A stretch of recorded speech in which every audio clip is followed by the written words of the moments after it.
Hello and welcome to my Christian fiction podcast, where I share my stories with you. Right now, you're listening to Tangled Web, written and read by Eunice Wilkie. Chapter 1. Tuesday the 28th of April, 2020. Molly's dead. Kath stared at Lizette. Dead? Amanda shook her head. She was well over 80, after all. Lizette nodded. Exactly. Just one of those things. Nothing suspicious about it. Nothing to worry about. Nothing to worry about? Kath looked wildly at her two neighbours. At Amanda, sitting hunched forward in her deck chair, swirling dregs of tea around in her mug, and watching her small, fat dog, Pharaoh, who was looking longingly through the fence at the happy melee of Lizette and Kath's two far larger canines. As for Lizette, while Kath preferred her brashness to Amanda's feeble wavering, there was a recklessness about Lizette which was unsettling. In case you've forgotten, Molly's money is in my garage, Kath hissed fiercely.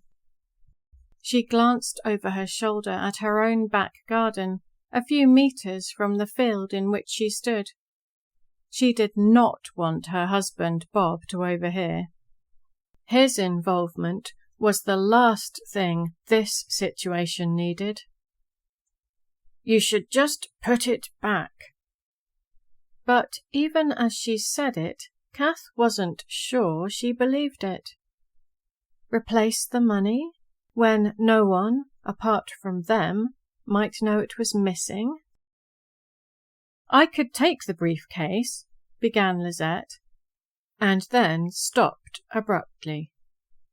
She was looking past Amanda's small bungalow to the two houses at the end of the row. Between Amanda's house and the final two, you could glimpse the narrow road and any passing traffic. What is it? Amanda sat up abruptly. Police. They didn't stay, despite Lizette's reassurance that they weren't doing anything wrong, just three neighbours meeting for a socially distanced evening chat during lockdown. The sudden presence of the police was surprisingly disconcerting. They agreed to discuss the matter the following evening. Kath would look after the cash for another night. Slowly, Kath lifted the latch on her back garden gate. She had more time to decide what to do, as long as Bob didn't find the money.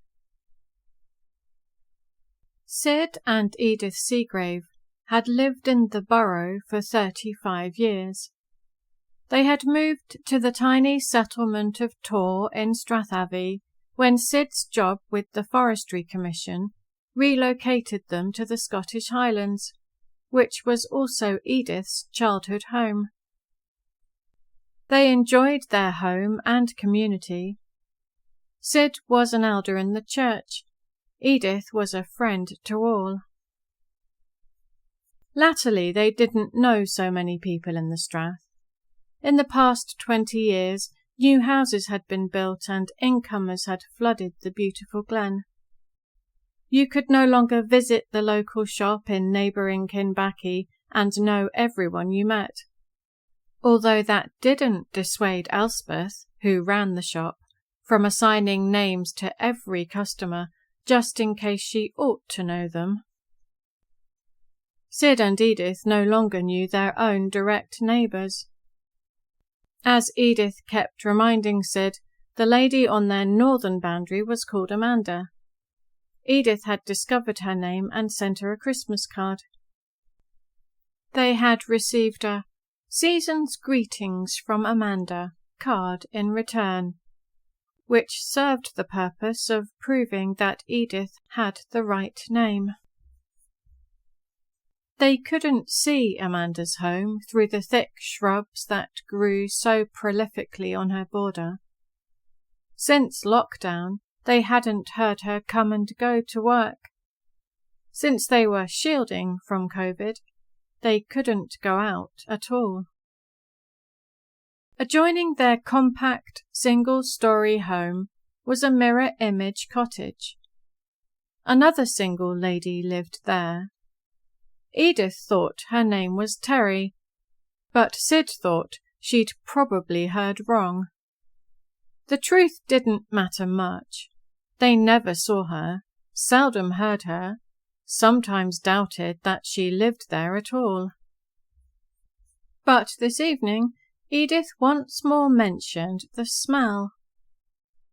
"You remember I said about it yesterday or the day before?" "Yes, Sid, I did. Are you sure you can't smell anything? It's a bit worrying. I think it's got worse." "What's worrying about a smell?" asked Sid. "It's the type of smell that's worrying, like—" "Well, like what?" "I might as well come out with it. It smells like something is dead." Edith was not generally prone to dramatics, nor had she ever exhibited an extra-sensitive sense of smell. There were COVID symptoms that were to do with smells, weren't there? Had they caught the virus after all? "Where did you smell it?"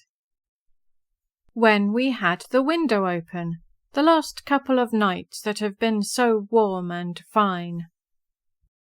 Sid rolled his eyes. Edith never answered a direct question with a direct answer. "I said where, not when." "It's next door, Terry's, you know. Come and stand at the window. No, let's go outside. You'll soon see, or smell, I should say, what I mean." He laid down his crossword puzzle and shuffled after Edith. Out in the lovely spring evening, Sid could hear the cuckoo call. He could hear neighbours' voices, women's voices, which were now often heard in the evening. He couldn't hear what they were saying. He didn't know who they were, but he enjoyed the fact that neighbours were being neighbourly, the way things ought to be. Edith was by Terry's boundary fence, if that really was their neighbour's name. Untamed fir trees sprouted in all directions, hiding her garden. But through the greenery you could make out the bungalow. All the blinds and curtains were shut.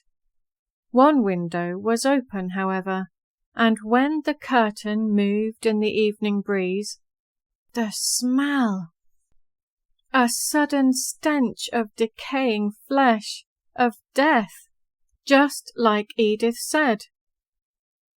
A dead animal was the most obvious explanation, but it was beyond Sid's ability to climb the fence, and beyond his desire to explore his unknown neighbour's property. They returned to the house, and Edith made them their evening drink. Ovaltine for her, hot milk for him.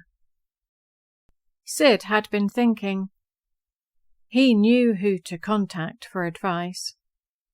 "I'll just phone young John." He sipped his milk and tried to imagine an innocent explanation for the smell next door.